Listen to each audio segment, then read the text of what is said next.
Good evening, everyone.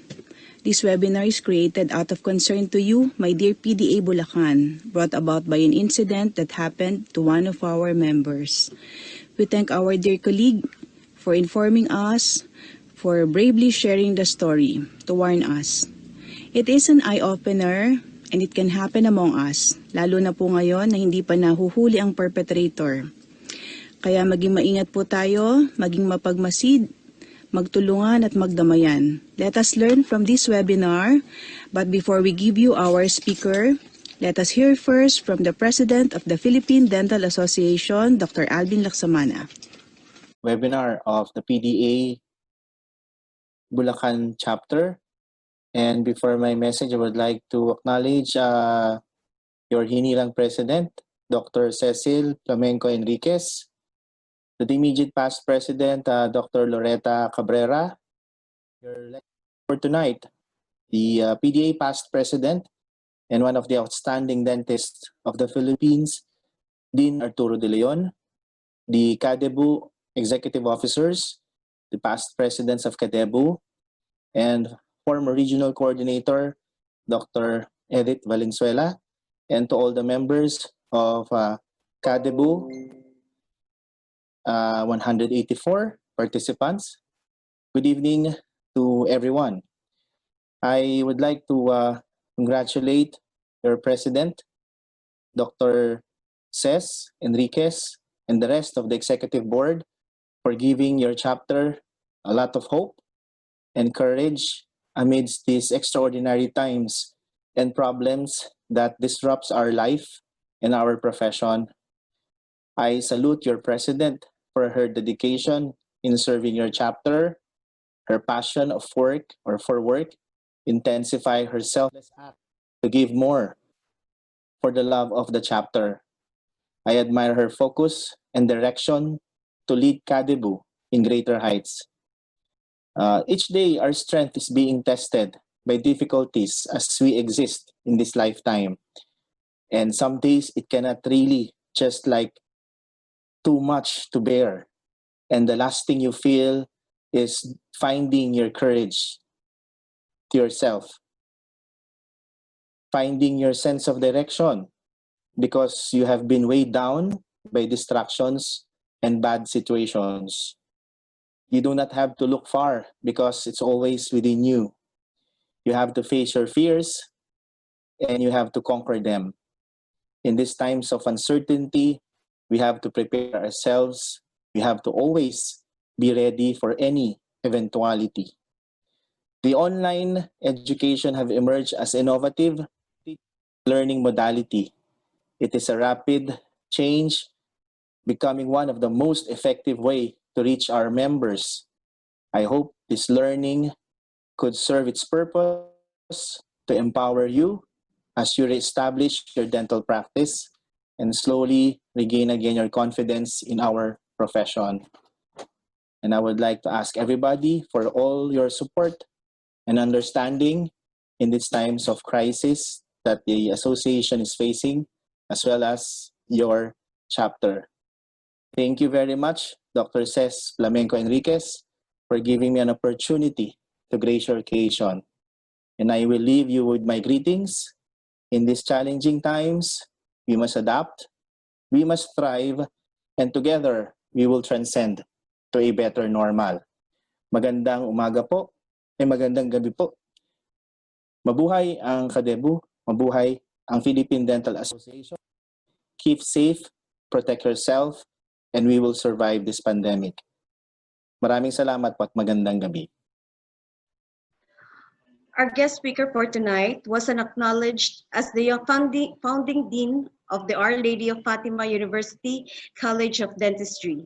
He is an alumnus of the Senior Dental Leadership 2, held at the King's College of London in the year 2008 and 2014. As of today, he is the past president of the Southeast Asian Association for Dental Education.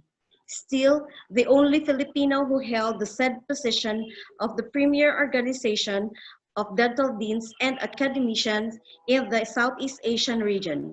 He has also served as the chairman of the Commission on the Dental Education and his first term as the vice president of the International College for Continuing Dental Education of the Asia Pacific Dental Federation. He was also been bestowed a fresh mandate as the president of the Council of Deans of the Philippine Association of Dental Colleges, leading the association to over 10 years now. He also sits as a member of the Technical Committee on Dental Education of the Commission on Higher Education and the Council for Continuing Professional Development of the Professional Regulation Commission. In the year 2013, he had finished an extended term as the national president of the Philippine Dental Association and is now enjoying the privilege of being a past president after being awarded the PDA Lifetime Achievement Award. He is also known as the only truly independent candidate to be elected as the PDA president in the association's existence. He is the recipient of the 2010 PRC Most Outstanding Professional in the Field of Dentistry, acknowledged as the highest award as bestowed by the Professional Regulation Commission of the Philippine government. He led the National Integrated Organization of Filipino Dental Professionals in its efforts not only to enhance the professional competency of members, but also in the involving every dental professionals, dental technologies, and hygienists in nation-building endeavors of the Republic.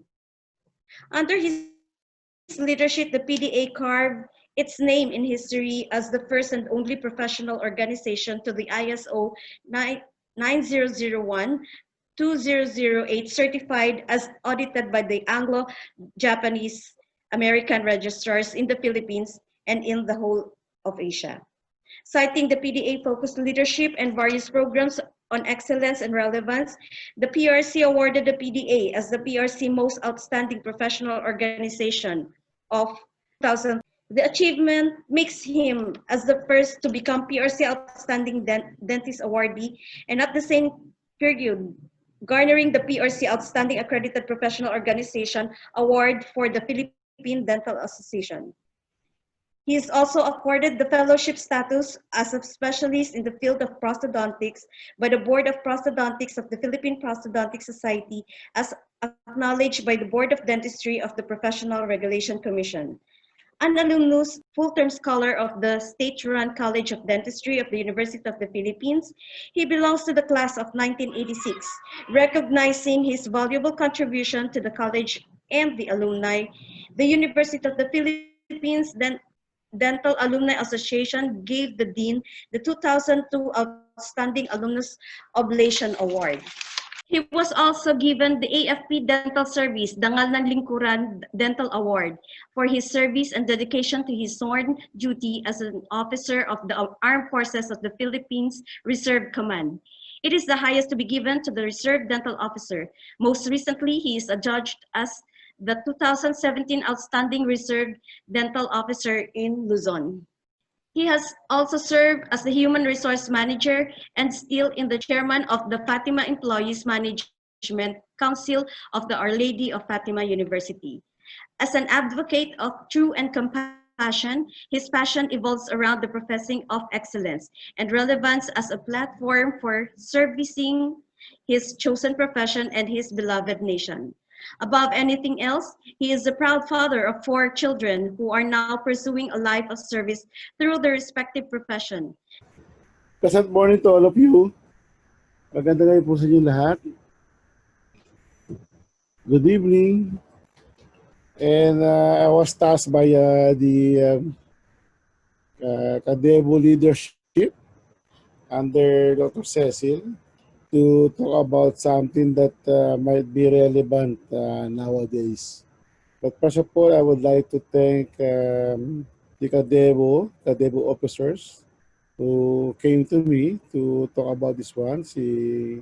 My good friend, Dr. Rebi, at si Dr. Cecil nga.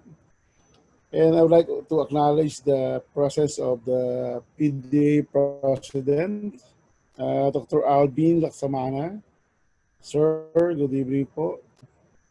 So, I would like also to commend those people who organized this one, Sina Ana and company, the technical people, and the one who designed the poster. No, I like the poster.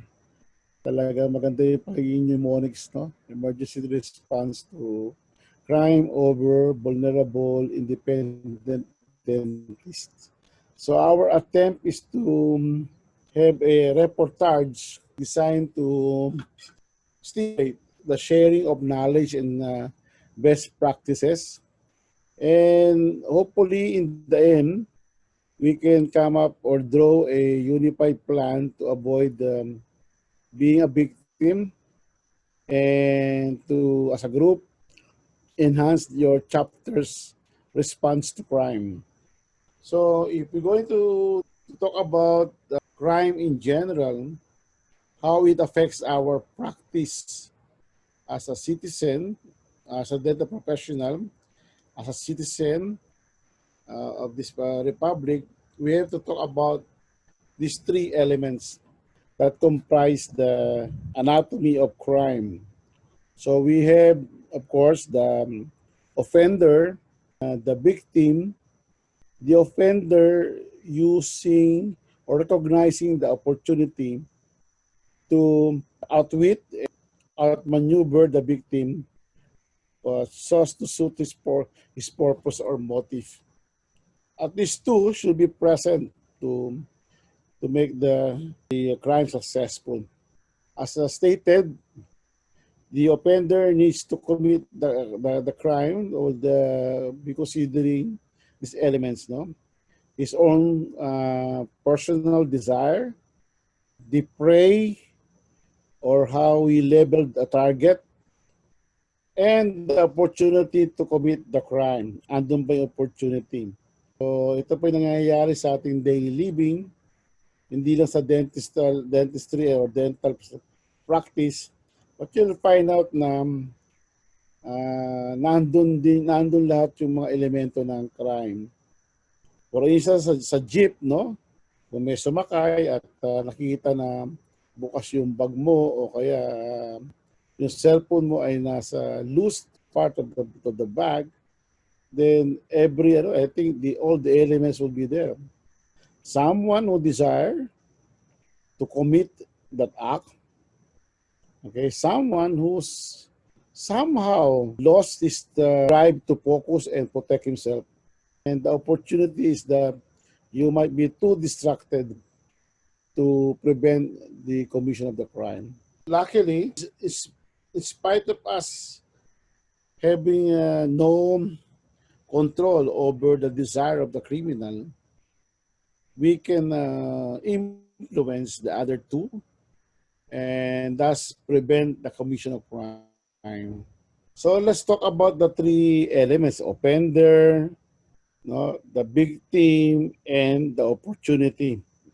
And as we go on with our discussion, somehow we are going to segue on how it affects our practice. So this slide, the picture, depicts the customary appearance ng isang criminal, no? Nakamaskara, naka-stockings, no? Naka-bonnet, and really picturing rage, aggressiveness, determination, no? But nowadays, medyo na-heighten ngayon. Siyempre, tumaas ang police visibility, response time is more okay. So the criminals have somehow resorted to disguise or, so you say, appearances that would put you off guard or the potential target off guard. Okay? Yung use of uniform of persons in authority, malakas to. Maka-edge kagad sa if you are committing a crime. Kasi nga, people will not challenge your authority. Kung naka-police ka, no? Okay, naka-uniforme ka, no? More often than not, they would believe you. No? That's, it's a plus factor na sa mga uniform because there's a regained respect of the human in uniform. Pero dapat lang, you should distinguish what is a legal and lawful order, no? At kung yung conduct niya ay nag-off, kahit naka-uniforme siya, you can challenge them so say, explain his action and divulge his true identity. Diba? Kahit naman saan tayo, nakakita tayo ng naka-uniforme, hindi naman natatakot, but we respect the authority. And some criminal-minded people, kahit hindi police, mag-uniforme ng police. Para sa ganon, masakyan niya yung authority, respect to authority being poured upon people in uniform. Okay? In the COVID quarantine, we have read from several news that there are people who were accosted or apprehended na naka-uniforme, na na-involve sa drugs o sa iba pa mga crime, no? Kasi thinking na pa naka-uniforme ka, talagang maaari kang mapagbigyan sa checkpoint or sa hindi mag-challenge sa iyong identity, no? Which is very talagang, it might work both ways. Okay, courier. Sa Pilipino, everyone wants to accept gifts or token from another one, from a friend abroad, from someone who you missed a lot, di ba? Yan yung mga ganyan nag-breed ng konting strategy ng mga tao. Ng mga tao mayroong mga criminal intent. So maaari magpanggap, a courier, and then to make sure that to do what they're think. Okay? Actually, naging kaso nga ito dahil yung isang CIDG nagpanggap ng courier para lang i-service sa PINA. So, na-trick sila. Okay? The courier would also include dental laboratory, courier or messenger. So, meron mga panahon na hindi na sila employed or connected to the laboratory. So you should have a consistent system of verification and authority to collect either cases or payment of the cases. Importante po yan. No? So dapat merong constant contact yan. Kung merong mag-usap na kayo ng yung dental laboratory, sabihin mo na pakiusap naman. Pag pinayar mo, i-inform mo kami. I-inform mo kami para naman di na kayo magta-transact on this behalf. No, napaka-importante yun. At saka meron may kaso sa Malabon. Dahil sa laboratory technician siya, and the dentist was so familiar with him, pinapasok sa clinic at doon ginawa ng kalokohan. At yung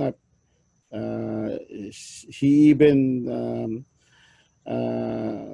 injured the dentist. I think almost died. The dentist almost died using the instruments. No? Talagang gano'n. Saka yung mga tao nasa paligid, siyempre, makikita dental laboratory technician, so hindi naman siya pinansin. So there was no forced entry, pero because of the familiarity.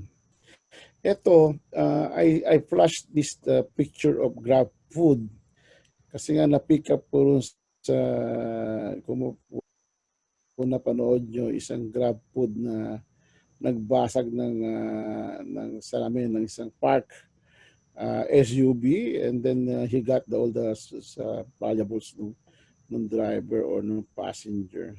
No? Pag may mga dumadaan pero hindi siya pinapansin kasi familiar dun sa Grab food uniform, and they just thought that nagpapahinga o meron inaasikaso sa kanyang motorsiklo, and so he might have a legitimate OB or official duty on that area or business in that area. So hinayaan lang siya. And yet may nakuha siya sa doon sa biktima. Ito, would you believe, sometime in 1982 or 84, yung Bangko Pilipino at the corner of Forbes, and Espanya, nilooban ng mga robbers, and according to the security guard, hindi siya nakaporma, nabigla siya dahil yung 5 naka-uniforme ng medical, as medical students. So, yung kumbaga instant character assessment, parang hindi mo pwedeng asahan sa mga ganyan dahil kita mo naka-uniforme, parang oops, parang okay naman siguro ito, hindi naman ito gagawa ng masama, di ba? Mga estudyante, mga medicine pa. Ayun, inold up nga yung bangko. Worse and close to our home is that there are criminals or offenders that pose as patient. Okay?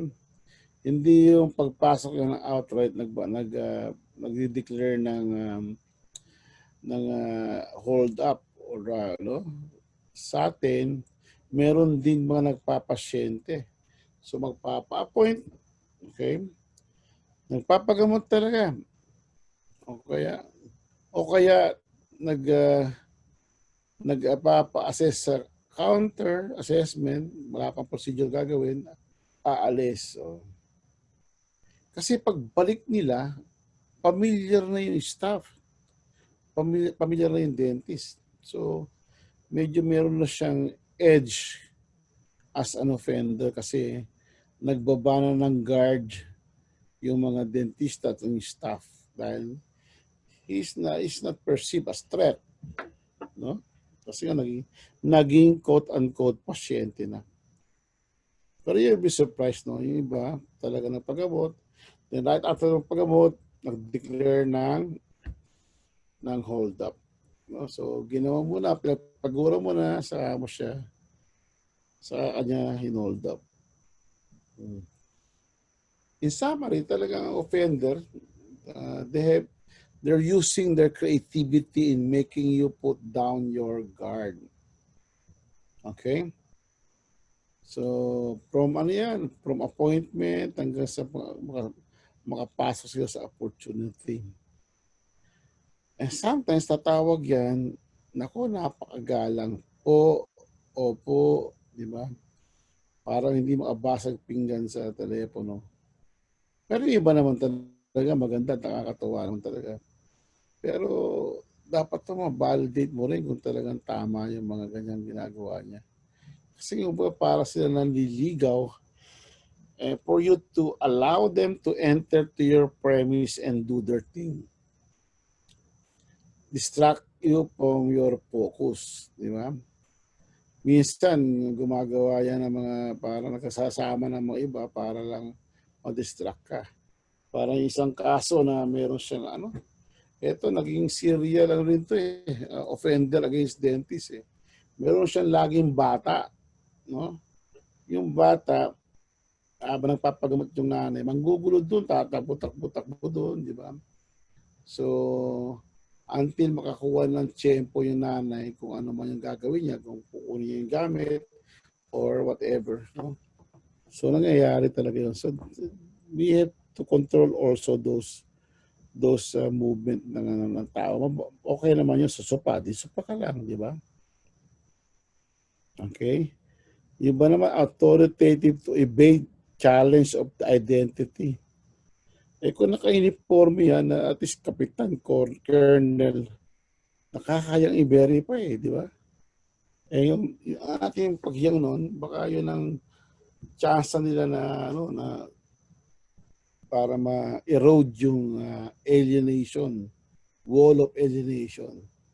So pag nandun nakapasok sila, yun, doon magkakaroon ng anumang pagkakataon. Okay?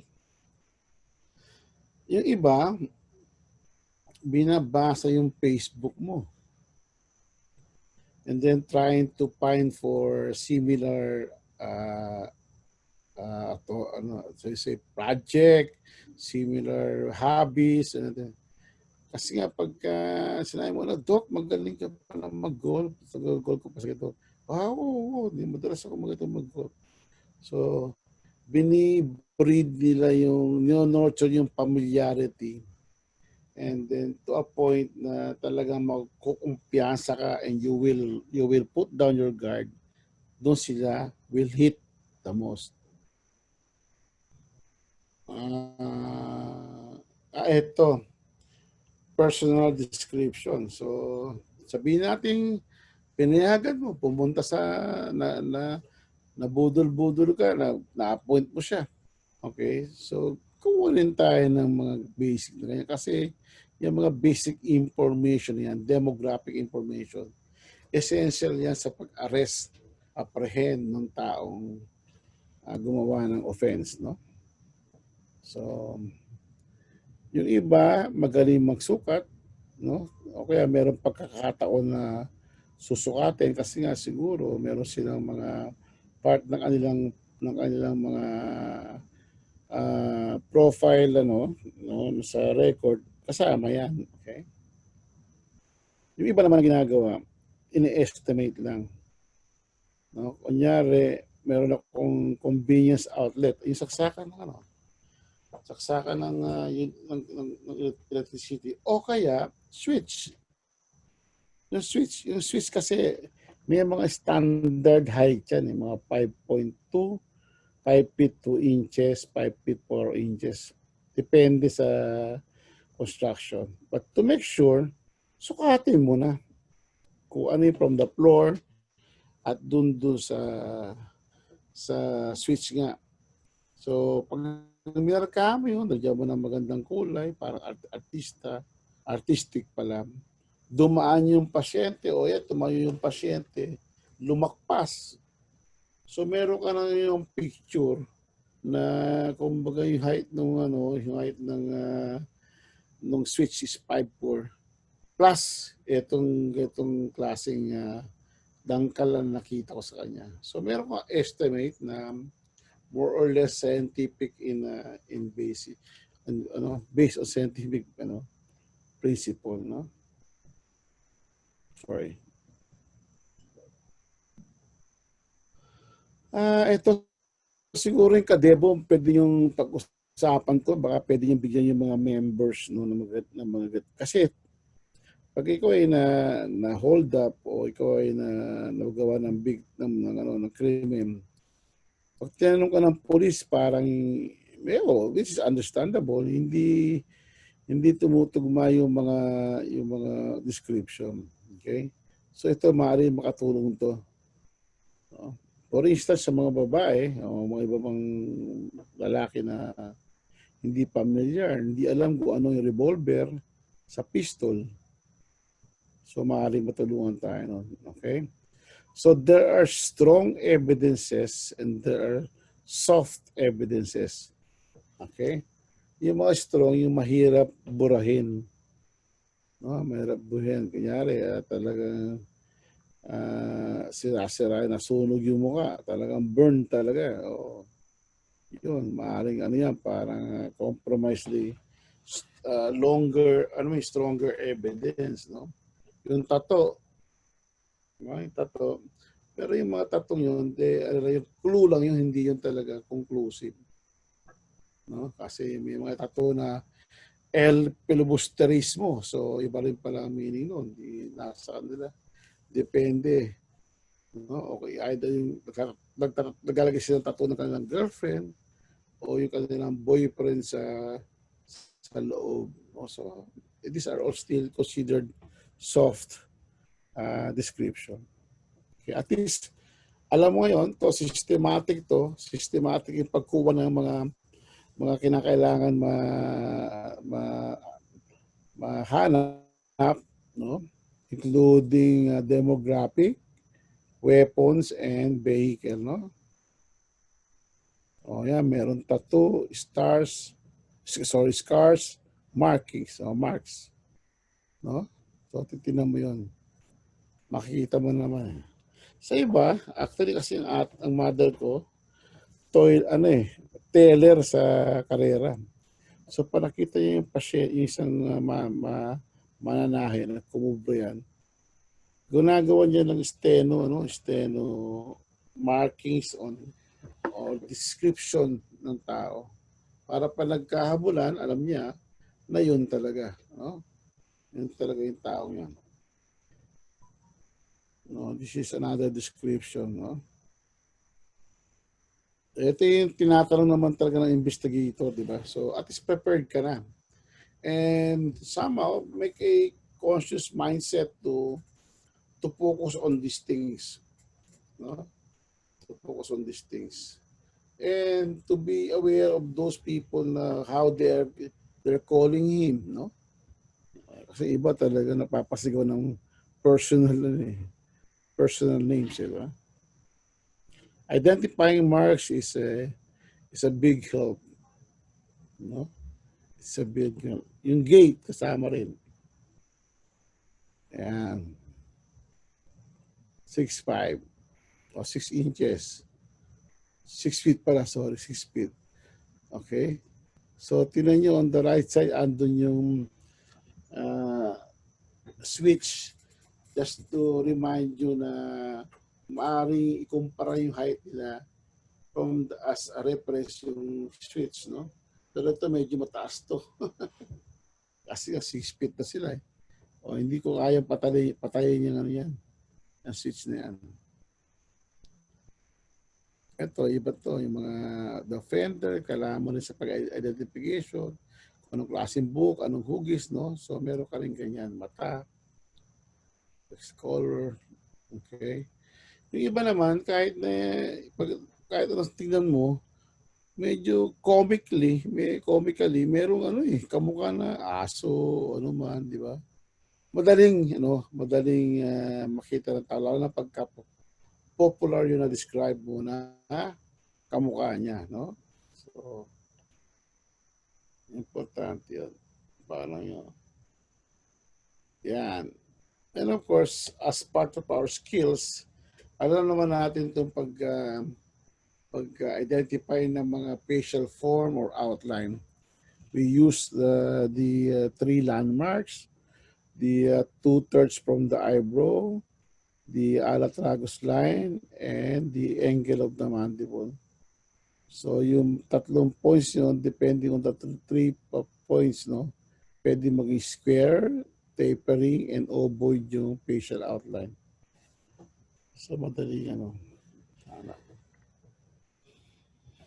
So yeah, mga personal property that can help the dog sniff to their destination.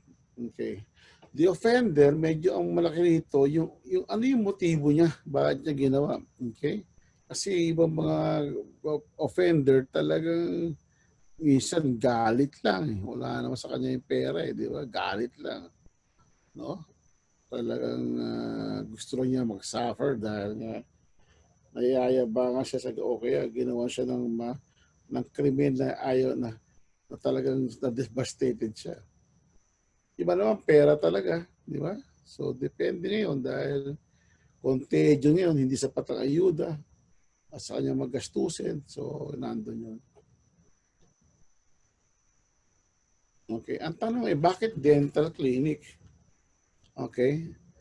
Noong 2010, 2011, nagkaroon ng ganitong sistema nagkaroon ng parang talagang nabuhay yung dentist tirador. Yung dentist tirador is a dentist. Is a individual who assaulted so many dentists. Robbery, no? Iba robbery with homicide, no? Robbery with attempted murder. Talagang mabigat din talaga. And he was a serial robber and tinanong namin what emboldened him. Sa kanya kasi parang namatay yung kanyang kaibigan sa kamay ng isang physician. So meron siyang kinimkim na galit sa mga physician at nadamay na nga tayo. No? Nadamay lang tayo. Okay. Pero meron din nagkaroon ng copycat, ginaya yung kanyang motibo. Okay. At napag-isip-isip din siguro nila na mas madaling i-overpower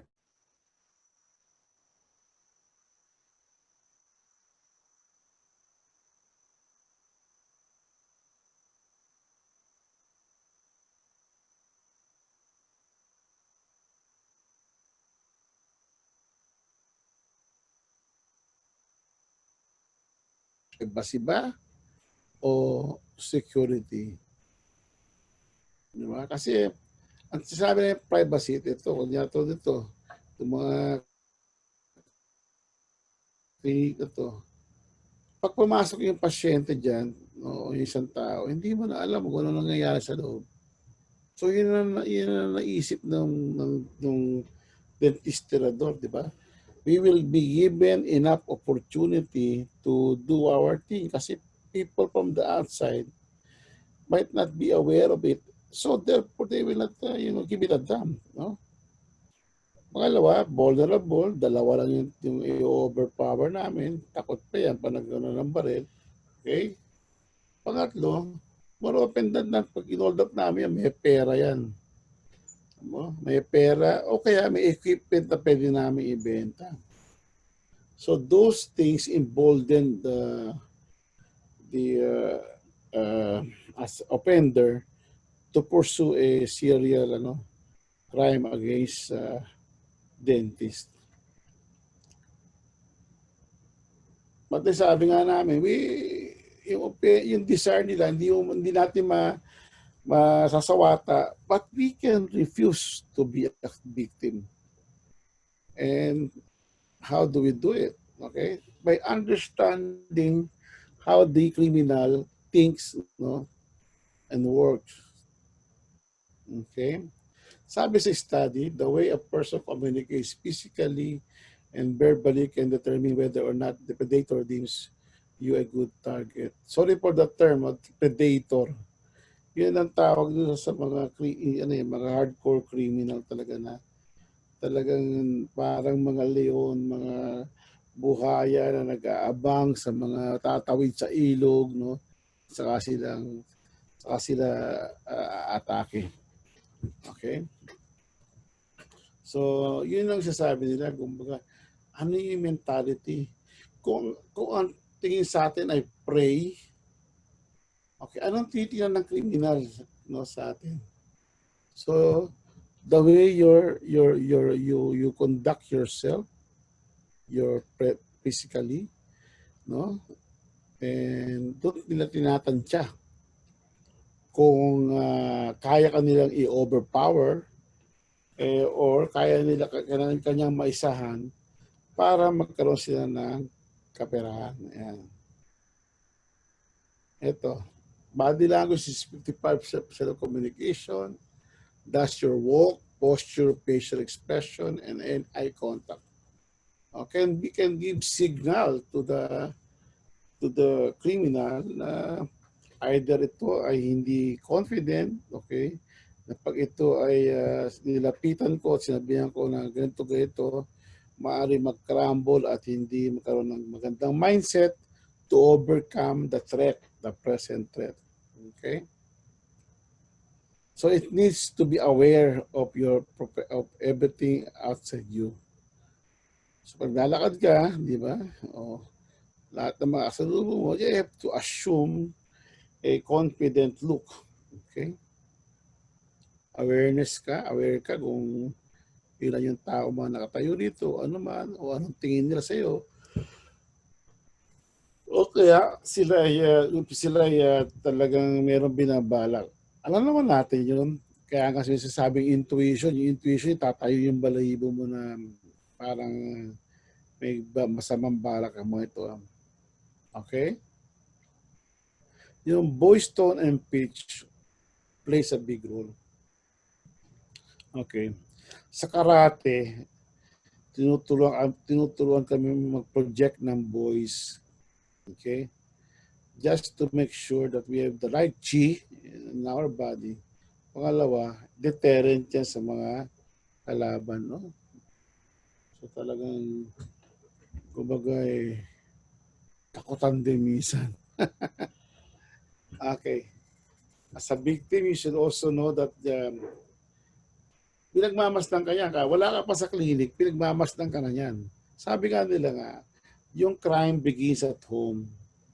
Mula pa lang sa pagpasok mo, pwede ka i-casing yan eh. Kung paano ka pumasok, ito yung so forth.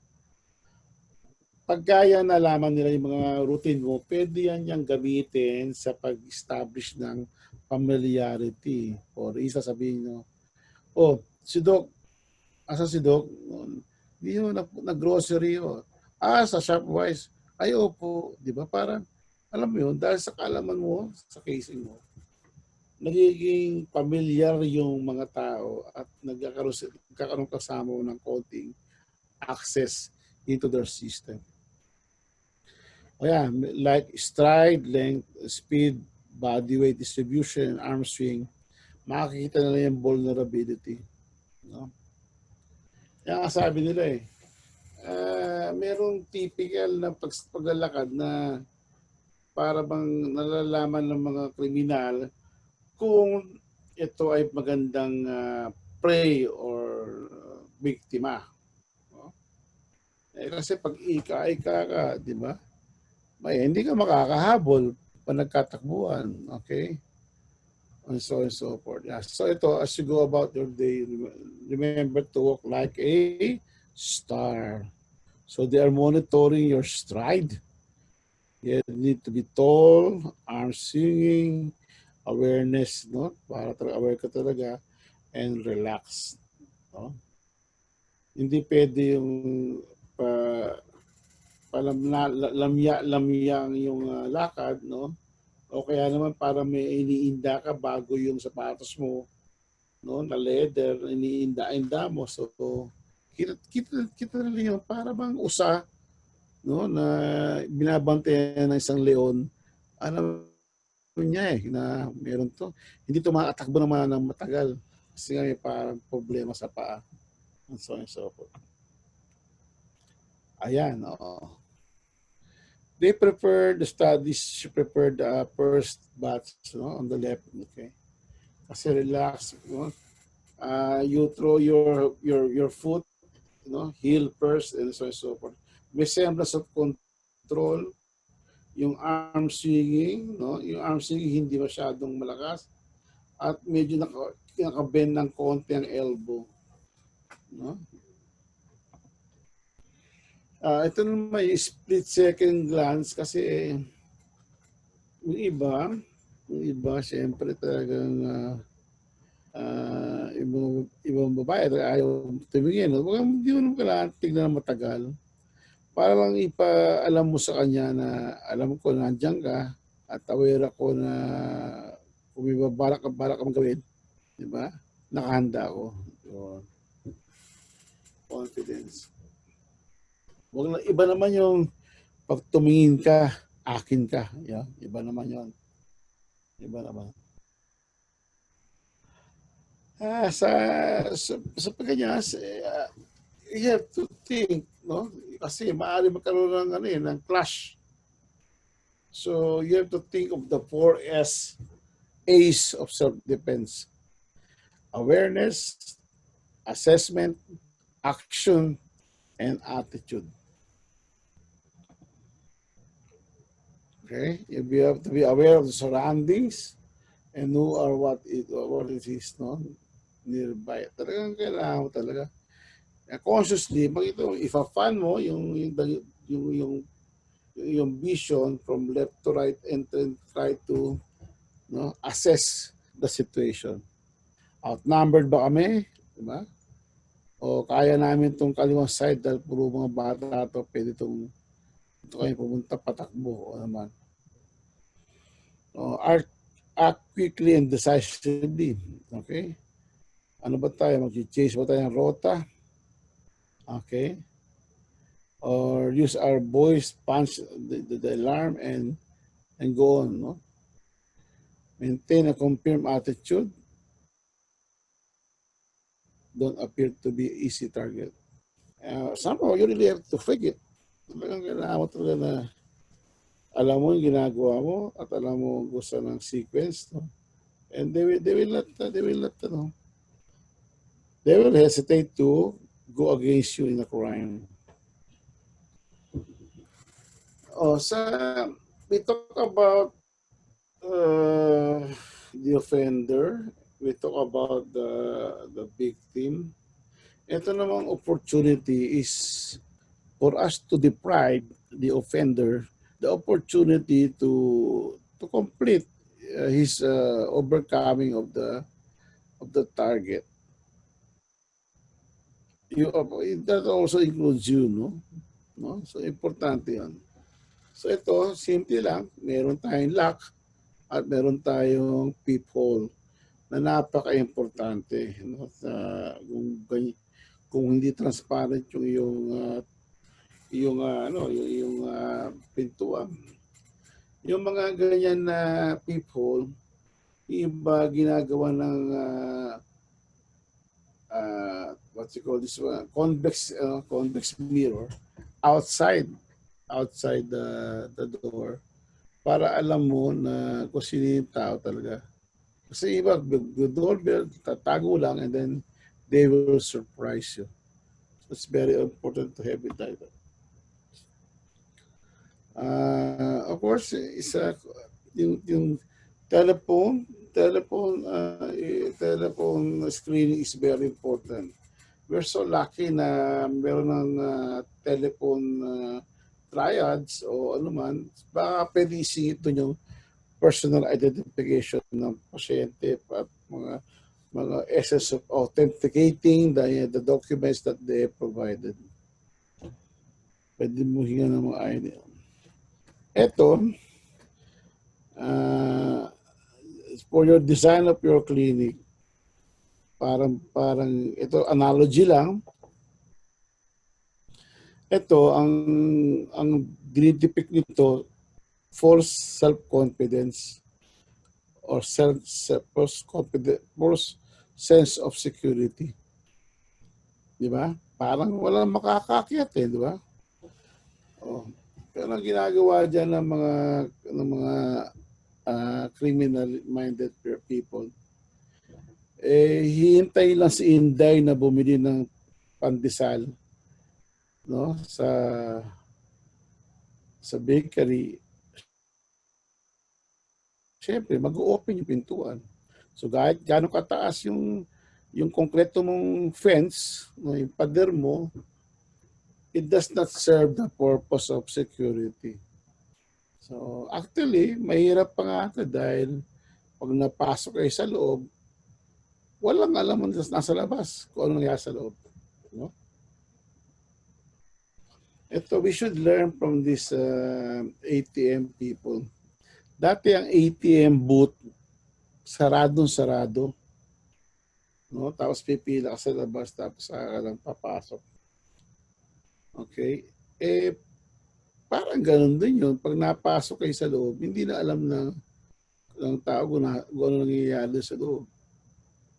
Okay? Pero itong concept na to, they say, for security purposes, nagdadalawang isip yung tao na lalapit sa iyo at hold upin ka sa ganyan. Okay? But that should not prevent you from being cautious enough to when you're approaching the ATM. Ano ba to? Okay, French door. Laging paborito ng mga dentista.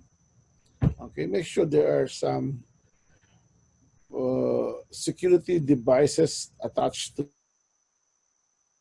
to such kind of wonderful doors, no? Okay? Saka iwasan na yung maraming mga sticker na nakalagay para maganda yung tingin sa loob para makakita kung meron mga potential crime, no, makikita agad sa labas. O yan, sa counter, we were fortunate that we have protective business guard that will also double as something that will ward off the dentist from the original working area.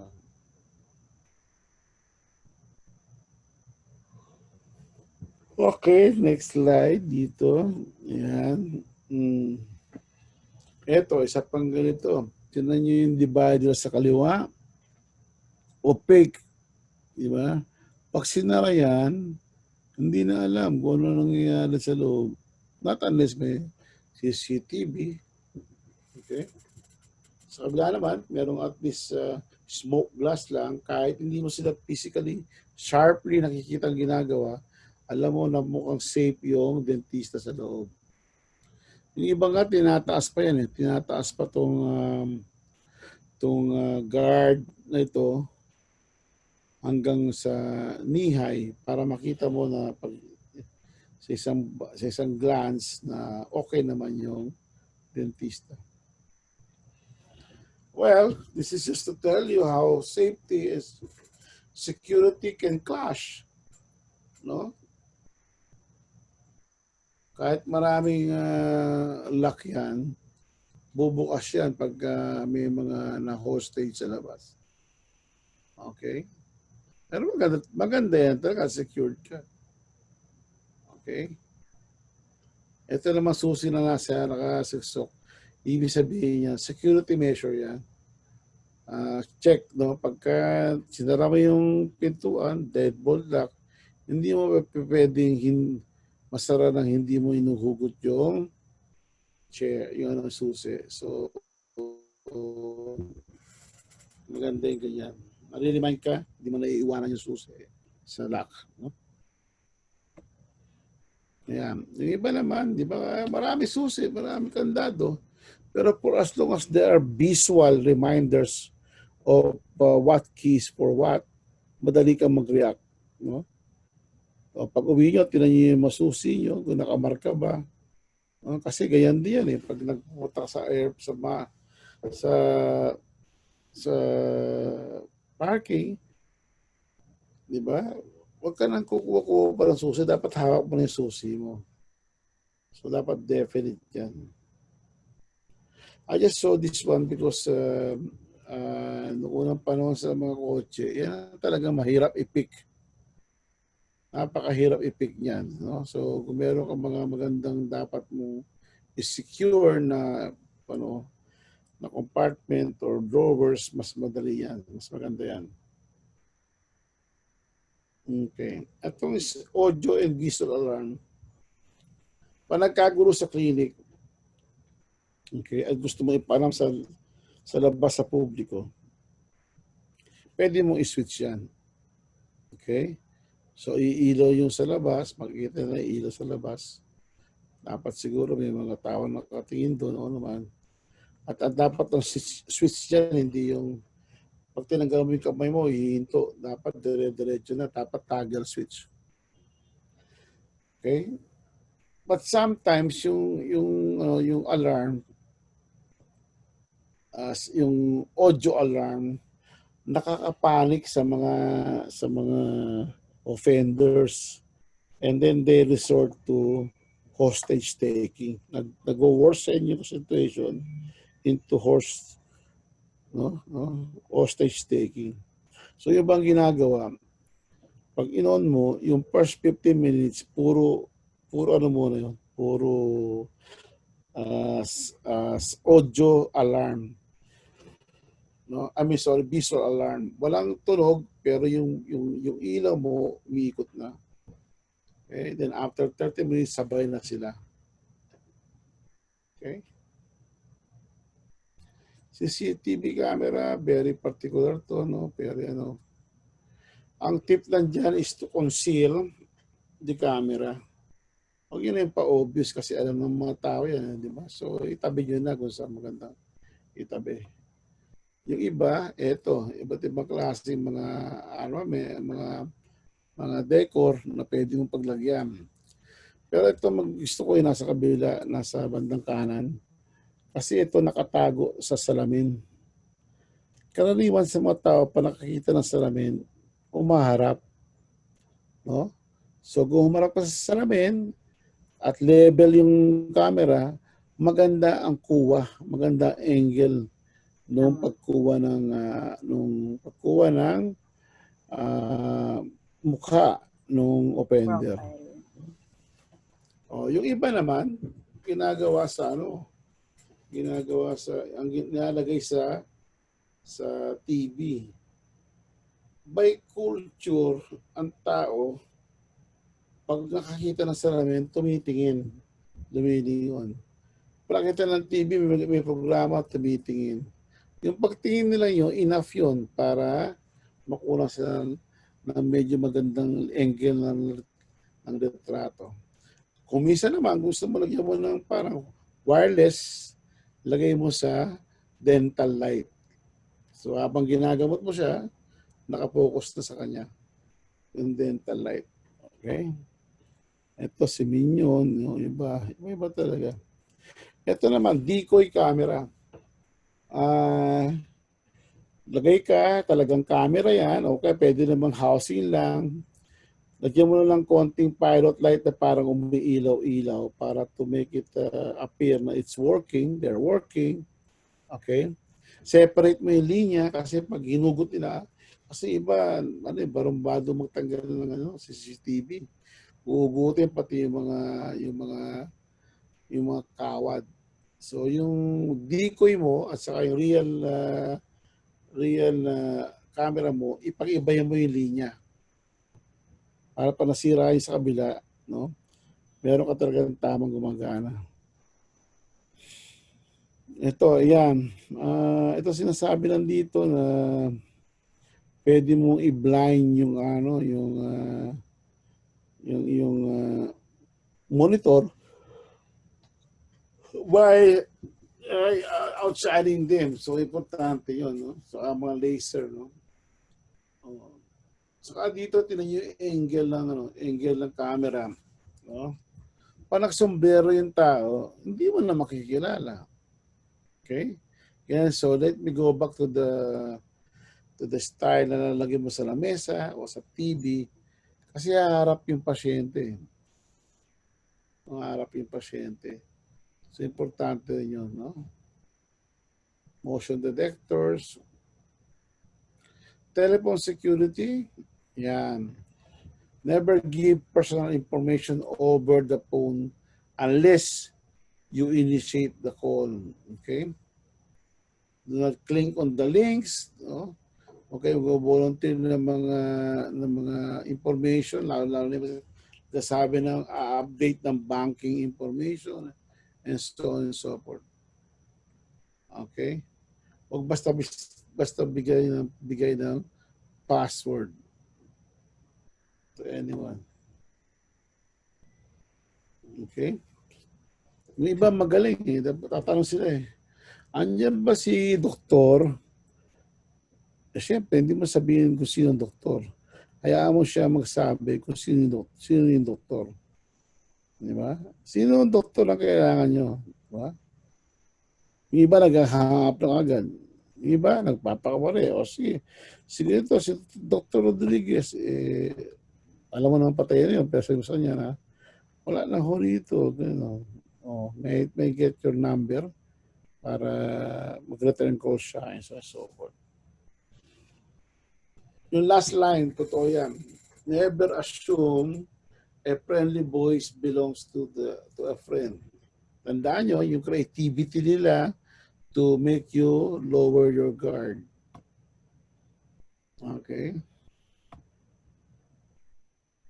Eto. Kung yung offender nakapasok na sa clinic, pag nagpa-clinic, may suspecha ka na yun, ipa-postboard mo na. No? Ito. Sinasabi nila, deterrent talaga. Meron na kami mga sa Pasig, Pateros. Meron kami mga nakita mga dentista na kasi talaga namang parokyano sila, talagang ilang beses na hold up. Nag-hire na ng uniform security guard sa labas. So I think it becomes an effective deterrent, no? Pag mayroong a security guard. Talaga, ang ano lang dyan, pag mayroong a security guard, they will not go there unarmed. They will surely bring something na pang-neutralize din ng guard mo. So kung may baril yung guard mo, may baril din sila. Ito maganda to kasi pag ginawa mo to na parang kumbaga parang ano parang yung the neighbor, because of you taking care of them, they will take care of you. Napaka-importante ito kasi noong panahon namin nagkaroon ng BIP or very important patient.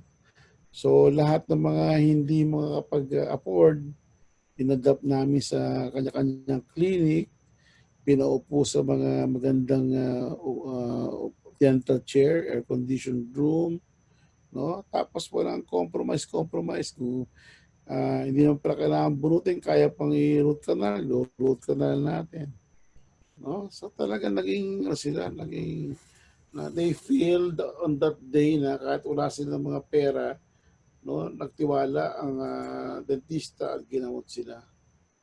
So iba yung kanilang pakikisama sa mga dentista. They look upon the dentist as their partners in health and development in the Philippines or in the community.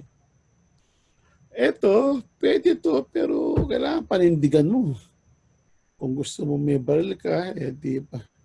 Panakot, di ba? Pero tandaan mo, panakita na yan, they will not come there as unprepared. They'll come there with their guns and they will be what? Blazing guns. Ito, we are not encouraging violence, but there are times that you really need to fight back. And would you be ready? So you ask yourself, would I be ready? No? So start tayo with non-lethal weapon. Pwede naman yung mga taser yan. Okay? So yung mga 60,000 volts, 80,000 volts. Pwede na yan. Just to immobilize the offender. Okay? Non-lethal, mga pepper. Dapat lang marunong kang gumamit, pepper yan. Ito, parang kala mo, lipstick lang. O, yung pala pepper gun na. Pepper spray na. Ang concept mo naman dito, hindi patayin yung offender. Kundi, momentarily, at the same time, makapag plano ka ng escape mo. Di ba? Spray. It's very important to mark where is the direction of the spray. At kung hindi, baka magkamali-mali ka, sa'yo tumama yung spray. Okay? At tandaan nyo, ang pepper spray, huwag gagamitin sa air-conditioned room like dental clinic kasi pareho kayong iiyak ng offender at ng ikaw. Ito, alagaan ang inyong mga kamay, so pwedeng gamitin yan. Ito, gamit naman ito ng mga Israel. No? Sila kasi meron silang Krav Maga na martial art club. Ito, imbis na tusok mo, no, dinidiinan yung mga points na talagang nakakaroon sila ng parang paralysis. Ito, three-way series to, nakakatuwa to kasi yung mga dentista rin nagsabi sa akin ito. No? Yun daw, bibiglain mo sila. Di pa nakaupo o kaya malapit sa dental chair, kukunin mo yung three-way series mo. Okay, gumihat ka nga, di maganda hat pa yun. Sprayan mo ng bigla, habang in-sprayan mo, sinasabihan mo na, asido ito. So, sa mental state ng criminal, ng offender, asido. So, magsashock siya for the first few seconds only to find out na tubig yan, eh dapat nakatakbo ka na. No? Okay na, iba na distraction. Ito, yung mga iba-iba ating hair spray natin na very, very, very flammable. No?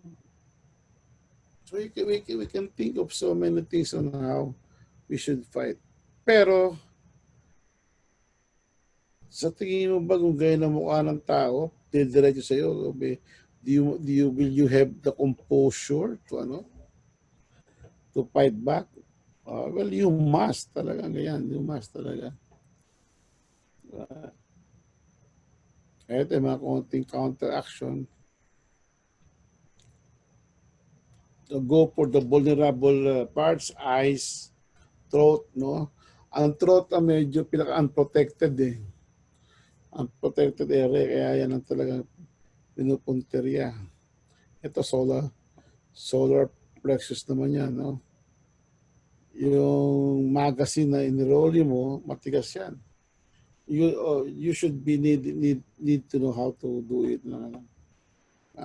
Ayan, no? Ito, criminals prefer unarmed victims, no? Kaya nga pagka gun ban, saka sila lumalabas, alam nila walang magka-counter, no? Pero talagang minsan kailangan mo nang gumamit ng lethal weapon to surpass, to quell that kind of aggressive. But you should be trained, no? You should be trained. Mahirap naman yung sa iyo pa pumutok yung sarili mong baril, no?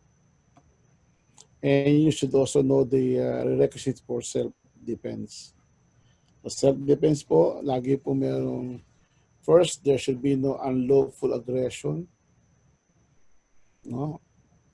Second, reasonably necessary of the means to employ to prevent or repel. Yung unreasonable aggression, parang hindi mo siya pinuprovoke na ganito, lumabang ka o naman, siya mismo talaga sumugod sa'yo. Okay? And then you use the force just enough to neutralize him. Okay? Importante, lack of provocation on the part of the person defending himself. Yung unlawful aggression po o threat dito, threat against life. Kung nanakawin lang yung TV mo, against property po yun, baka hindi po judge. Kasi ito po against life. Okay? And the three must exist. So, yun po yung counteraction. Pwede mong gamitan ng baril, pero kung gamitan mo, dapat meron ka pang training. Ito, I think, KaDeBu itong mga to eh. KaDeBu to. Yes po, Kasi si Doc Willie. Si Doc Lulu. Oh, yan.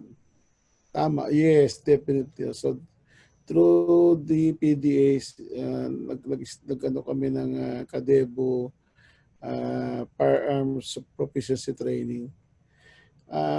This does not instill violence, but it will help you be somehow accustomed to the presence of firearms. Hindi ka natatakot pag bubunot ng firearms yung kriminal, hindi ka nagpapanik, you maintain the composure. Yung iba kasi sight of gun pala nanginginig na. What more kung pumutok yun? Sa training namin, wala kaming mga earplug. Tinay siya, walang earplug. Lulu. Doc Lulu. Oh, di ba? Kasi, yun ang training namin. Walang sabi sa kanya, try mo feel. Kasi, pag nakarinig ka ng putok at ganun kalapit, sira ang composure mo. Yun ang dinidevelop. Not the sense of violence, but to be comfortable and have the right composure, no? When the act of aggression involves firearms. At baka pwede pa natin ituloy yung ating programa na Bunot Doc na magkaroon ng competition per chapter. Okay? So, mga kaibigan, that ends my sharing and perhaps we can have a forum where we can share your best practices, your thoughts, no? Okay. Salamat po. Thank you, Madam President. Dean, thank you so much po. Ayan po, salamat po, salamat po. Thank you so much po. All the participants tonight, thank you po. We would like to take the opportunity to remind all of you, August 28 to 2020. This is open to 100 participants only. Speakers po are Dr. Gary Brillo and Dr. Romeo Jacob. Thank you, doctors, and see you again. Good night po. Good night. Thank you. Thank you, Thank you Doc. po. Thank you very much. God bless. Yes po. Be Okay, for safe, the winners. everyone be safe. Apo, Oh, thank you sorry. po, Yung Doc. nag-very- Thank you so much.